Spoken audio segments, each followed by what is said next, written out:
when we have a concession stand there, the city has, I think, a vested interest in the concession stand making the money rather than the food truck.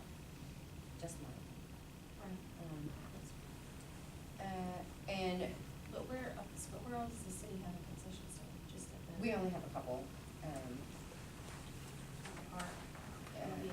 Meadow Lake, and then, I don't even know if we. Crossing. Do we get anything from Crossing? I don't even know that we do. I think So we may not care about Crossing, but we get funds from the. Well, 150 feet isn't really that far. Mm-mm. I mean, And we could change that, I mean, it doesn't, they were just ideas that I came across, and I thought, that really, I think that works. And then, not to sell within 150 feet of a special event, unless they're actually taking part in an event. So you wouldn't want them to come and sell right next door to a special event if they didn't actually pay to take part in the event. And you wouldn't want the event coordinator, getting in trouble for being responsible when they're not really responsible for that person.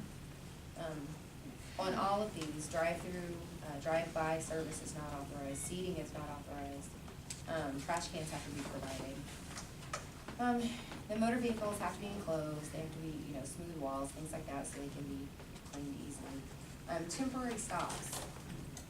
Right now, we don't allow any stops on, our right-of-ways, but most cities do, and so I added that in there. I did limit it to 10 minutes, as long as they don't impede traffic or cause a traffic hazard, and I don't know what your thoughts are on that. But even Oklahoma City allowed that, except for in Bricktown and down by the courthouse. Those are the only two locations where they didn't allow it. how long did they allow it for? They didn't say, actually, they said, short periods of time, but then they specified not to impede the normal flow of traffic or cause a traffic hazard. Is that one of those where Big Truck Tacos is taking 3 meter spots but keeps feeding the meter? I mean, is that temporary, or is it one of those? Well, see, I just didn't really like the term short. What is short? Yeah. Short to one person may not be short to another. And if you're, It takes 20 minutes to get a hot dog from a hot dog guy. Yeah.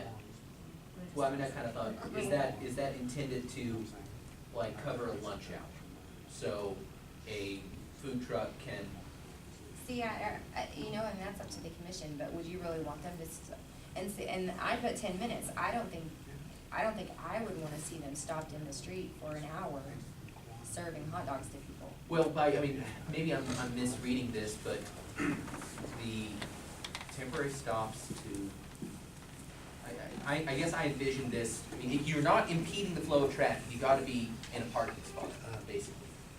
You cannot be in the lane of traffic. There's no, you can't be in the lane of traffic for 5 minutes and not impede it. Well, So you could the- be pulled over in the edge, like if there's a, Sure. Sure, where legal parking would be allowed in. So- or on the, On the like, edge of median. Owen Creek, on the median Yeah. or something like that, but still, do you wanna see a truck sitting there for an hour? I was just talking about things like ice cream trucks. This is talking about hot food trucks. What about ice?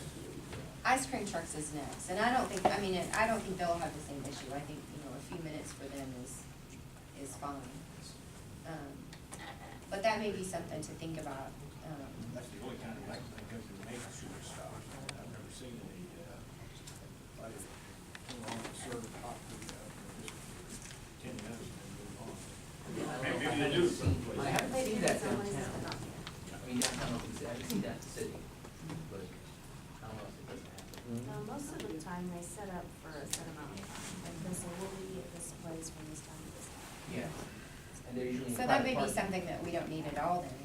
Yeah, I don't know that we need it at all, Okay. unless somebody can come and tell me why we do. And this may be one of those ordinances where we put it in place and try it for a year and see what happens, but we don't have that many food trucks in town at the moment. We don't, but we are getting more though, more Yeah. and more. That's one I've so. ever seen. Oh, sure, I mean, it is a growing trend, but I kinda feel like that one, I don't have any heartburn just axing it. Okay. Did you see the one on 30th Street? That's what you said? 30th and 11th on 10th Street, Willow, 10. That parks there at that bar. Yeah. and that's that. And there's, Yeah. and then I want to go out to Coke Plant about 11 o'clock. Of course, that was outside the city limits, so. They travel around to the. Yeah, they park on the other side of oil wells 78. a lot, too. And for,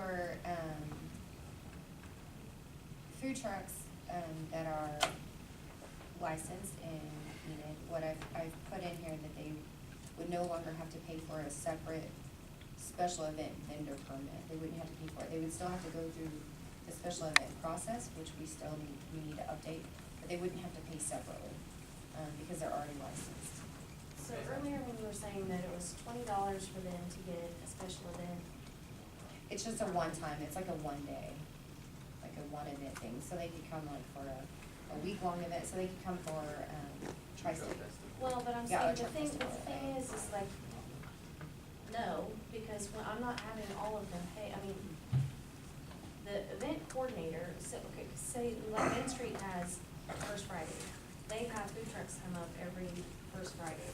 So does the event coordinator have to pay the $20? So they. No, they would get their Well, own because here's what license. you're running into. Here's what you run into. You have them there as part of your event, like for First Friday.